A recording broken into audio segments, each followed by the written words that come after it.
Tuesday edition of Get Up, and it starts right now. Greeny with you from the Seaport in New York. Delighted you are there, counting it down to the Super Bowl. The quarterback carousel is starting to spin out of control, and the crew is here, and they're ready to talk about it. Dominique Foxworth, spicy this morning in the meeting. He's ready to go. Shefty's been up since 4 in the morning taking care of dogs. You know he's going to be cranky today. And Damian Woody still hasn't played that piano. I'm not happy with any of that. We'll get to the bottom of it all. But we begin with the big news from Houston. The Texans have hired Ravens assistant David Culley to be their new head coach. There are so many questions that remain, and of course the most important of them, how will he go about trying to convince Deshaun Watson to remain? That's the big question in Houston now that we have this answer. Here's Culley, who has spent the last 2 seasons in Baltimore with the Ravens. He was their passing game coordinator and wide receivers coach. He's never been an offensive coordinator at the NFL level, but he does have 27 seasons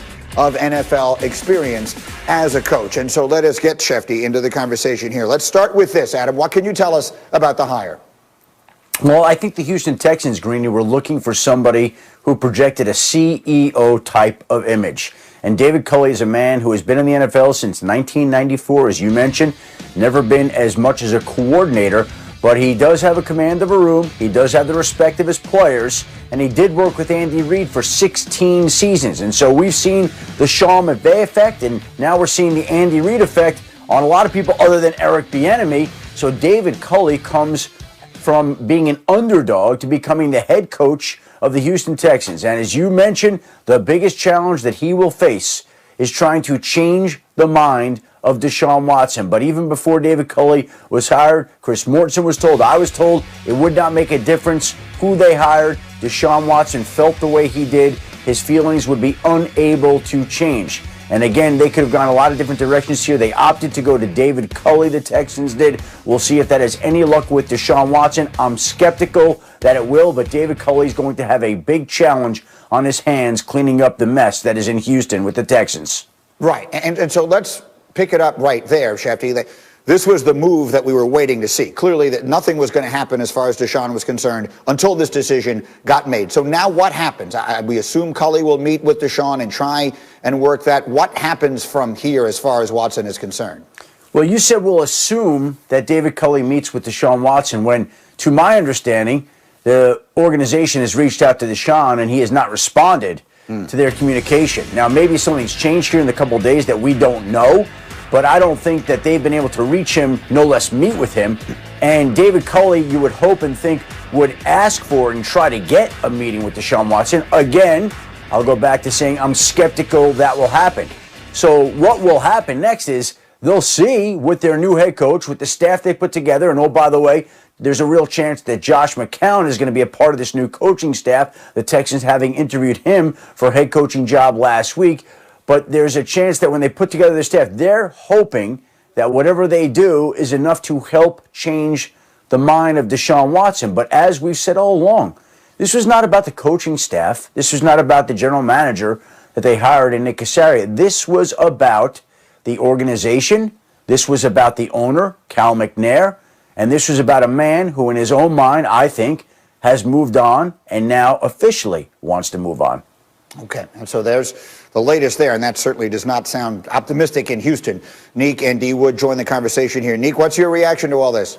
Yeah, I mean, I'm sure that David Culley is going to try to listen to Deshaun Watson. I understand they have a relationship going back to their time at the Pro Bowl, so maybe Deshaun Watson answers the phone when he calls. But then what are you going to say? Because like Adam just said, Deshaun Watson's issue is with the organization and the owner. David Culley knows nothing about the organization. Who knows less about the organization than the guy who just got there? And I'm not sure what pitch David Culley's going to give him, considering the fact that Deshaun Watson is a quarterback who likes to throw the ball, and David Culley is coming from the Ravens, which the only thing they don't do well is throw the ball. So I'm not sure how this lands Deshaun Watson in any better situation there. So I think the organization probably needs to move on, and I know, as Adam said, Deshaun Watson has already moved on. D. Wood, what do you think?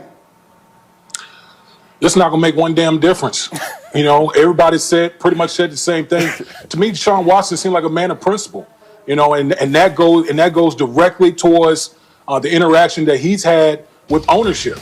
There's nothing that David Culley can do, and I I feel bad for David Culley going to the situation, albeit he chose to, go with the Houston Texans. But this is an untenable situation for him. Right. Because like Dominic said, what can he possibly say at this moment in time to convince Deshaun Watson, hey, why don't you stay here? Although, ownership has shown its hand to you. There's nothing I can really do. So I don't know what he can say to convince him. Go ahead, What's Shefty. interesting here, and again, I still don't think it would have made a difference if the Texans had hypothetically gone to Eric Bieniemy, who once again has been bypassed in another head coaching cycle. If they had gone to Eric Bieniemy, somebody that Deshaun Watson, I think, was in favor of the team hiring, might that have made a difference? I don't think so, but maybe he would have listened to Eric Bieniemy, somebody that he's got a tremendous amount of respect for. Had they gone to Jim Caldwell, I can think of this. Jim Caldwell is very, very close to Tony Dungy. Maybe the two of them would have sat down, and maybe they would have had some impact on Deshaun Watson. And no disrespect to David Culley, what is he bringing to the? Why is he going to change Deshaun Watson's mind? Can I ask you a question, Adam? Can I ask you a question? Because ask him the question you asked me in the meeting this morning. The thing that comes to my mind is, for that situation, is this a job that people wanted? Because I imagine that David Culley got one interview this year. He's been in the league for a long time, and his name hasn't come up very often. No disrespect to him, but it wasn't like he was a highly coveted candidate. I imagine that they might have gone, and you know better than me, they might have gone after some of these bigger names, but then they looked at the organization and said, we have a quarterback who wants to get the hell out. We have a clergyman making the roster decisions, and we have an owner who it feels like the team doesn't trust. If I am Eric Bieniemy or Leslie Frazier or Todd Bowles, one of these coaches or Gerard Mayo, one of these coaches who look like they might have other options or might have a long time in this league, I look at that situation where there are no draft picks in the upcoming future. I look at that situation and Cal McNair calls me and says, hey, Eric Bieniemy, why don't you take this job? I say no. I'm going to wait for something that is a little less dire to show up. So I guess you would know better than me. The question there is, had they offered or did they have interest in other people in this situation and ended up with David Culley because maybe those people did not have as much interest in the Texans? It was the least desirable job in this head coaching cycle. I would make the argument it's the least desirable coaching job in the NFL. You mentioned the owner, the clergyman.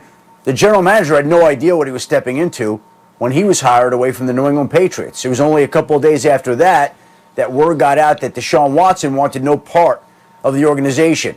And I wonder, if we're going to drink truth serum, would Nick Caserio have been as interested in that job and taking that job if he knew that that house was burning to the ground the way that it has over the last few weeks? And I don't know the answer to that. But my guess is, again, to your point, Dominique, no. Most coaches around the league would want nothing to do with this job. That's the truth of the matter. Eric Bieniemy, when they reached out to talk to him, wasn't even sure if he wanted to speak with them, no less take the job. So no, this was not a desirable job. And I don't recall, and I could be wrong, somebody correct me if I am wrong, I don't recall David Culley ever having interviewed for a head coaching job before. So this, I think, may have been, and if I'm wrong, let me know, it may have been the very first head coaching interview that he's done. So good for him that he got the job. Everybody wants to be a head coaching job, wants to be a head coach in the NFL. And think about how many men are bypassed and frustrated. Think about the Baltimore Ravens staff. What were the odds going into this offseason that David Culley would have gotten a head coaching job before Greg Roman or Wink Martindale? Nobody would have thought that, but it did happen.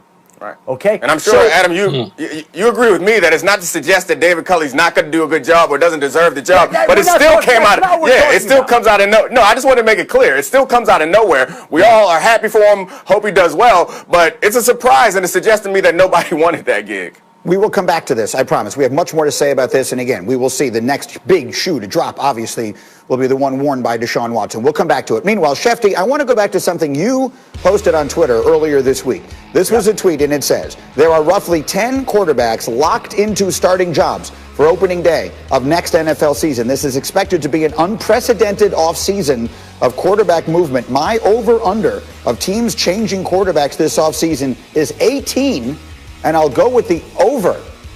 Just to be very clear, that's more than half the National Football League. So, Shefty, why do you think that? Well, it's very simple, Greeny. Go through the teams in the league and tell me who you know will be an opening day starting quarterback next season. I think we could look at Buffalo and Josh